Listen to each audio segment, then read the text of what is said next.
তো সবাইকে শুভ সকাল বন্ধুরা। সকাল সকাল চলে এসেছিলাম ছাদে। তো ছাদে উঠে এখানে দেখছি মেঘলা আকাশ, সুন্দর একটা ওয়েদার। সেদিন ছিল রবিবার, আর বেশ ছিটেফোঁটা বৃষ্টিও হচ্ছিল। আর তার আগের দুদিন যা গরম দিয়েছিল কি বলবো। এঁচড়গুলো আমার দিকে তাকিয়ে তাকিয়ে দেখছে, এত উঁচুতে হয়েছে কিছু করার নেই, আমের মতো ঝুলছে, পাড়ার লোক নেই।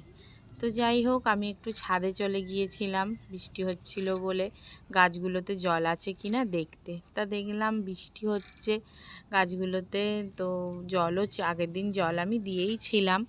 তো সেই কারণে আমি আর আজকে জল দিলাম না, যেহেতু বৃষ্টি পড়ছিল। তো আবার চলে এলাম বাবা লোকনাথের কাছে। তো মিলি মণ্ডল ব্লগ চ্যানেলের সবাইকে স্বাগত জানাই, বাবা লোকনাথকে প্রণাম জানিয়ে আজকের ভিডিওটা তোমাদের জন্য।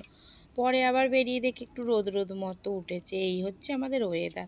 তো ওয়েদার ভালো বলেই আমার বড় ছেলে বলল, মা আজকে কি ভালো কিছু রান্না করবে। কি রান্না করব বলতো।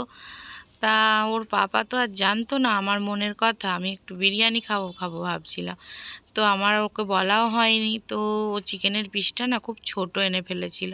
তা কি করা যাবে আর, ওটা দিয়েই ভাবলাম বানাবো। ঘরোয়া খাবার আবার ছোট বড়র কি আছে, তাই না বন্ধুরা?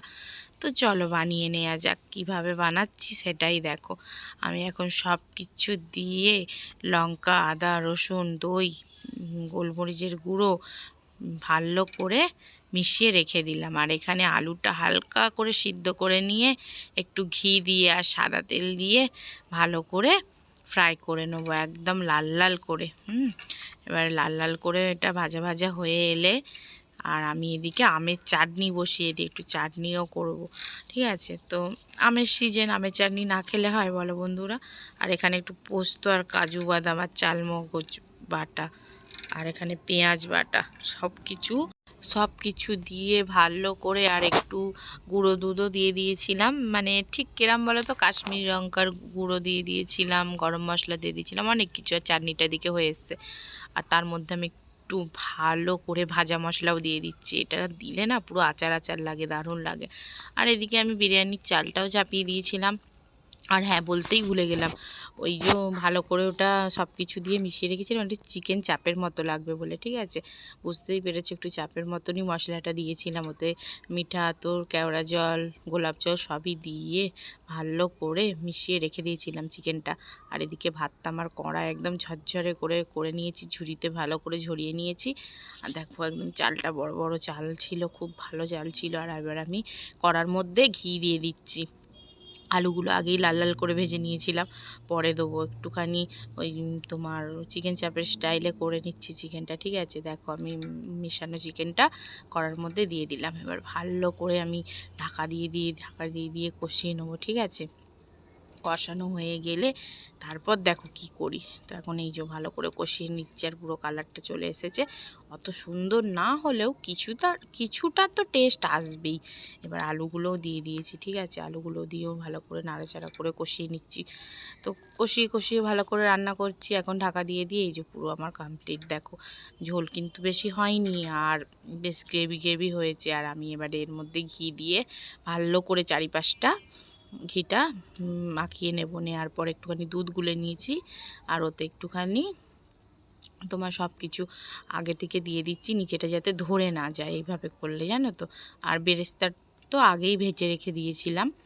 আর এখানে দেখো আমি ভালো করে পাট সাজিয়ে নিয়েছি। আর একদম জুস কিন্তু দেবো না, শুদ্ধ আলু আর চিকেনগুলো অল্প অল্প করে দিয়ে দেবো। আর কিছুটা এই গ্রেভি আর চিকেন থাকবে, সেটা দিয়েই খাওয়া হবে। তো দেখো আমি হালকা করে একদম মানে জুস দিচ্ছি না। আর এখানে বেরেস্তাটা আমি দিয়ে দেবো। তো এক পাট আমার সাজানো হয়ে গেছে, সব কিছু দিয়ে দিয়েছি, আবার তার উপরের পাটটাও সাজানো হয়ে গেছে। এবার উপর থেকে আমি একটুখানি মিঠা আতর দিয়ে দেবো। আর মিঠা আতর দিয়ে দেওয়ার পর উপর থেকে ঘি, একটু লবণ সব কিছু দিয়ে দিলাম। আগেও একটু ঘি দিয়ে নিয়েছিলাম, এবার চাপা দিয়ে দিলাম একদম ঘরোয়াভাবে। দেখো বন্ধুরা, আমি একটুও কিছু নষ্ট করিনি, মানে আটা ময়দা কিচ্ছু নষ্ট করিনি। একদম কাপড় দিয়ে ঢেকে দিয়ে ওপরে একটা নোড়া চাপিয়ে দিয়েছি। দেখো, তাই না? ভালো ভালো বুদ্ধি না?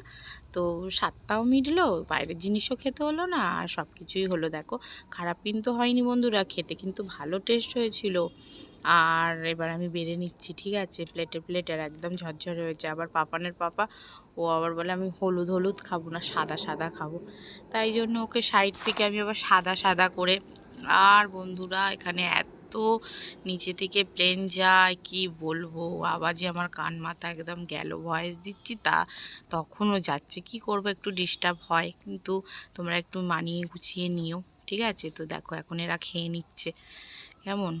তো এরা খেতে থাকুক, আমিও খাবো, আমারও তো দেখে জিভে জল চলে আসছে।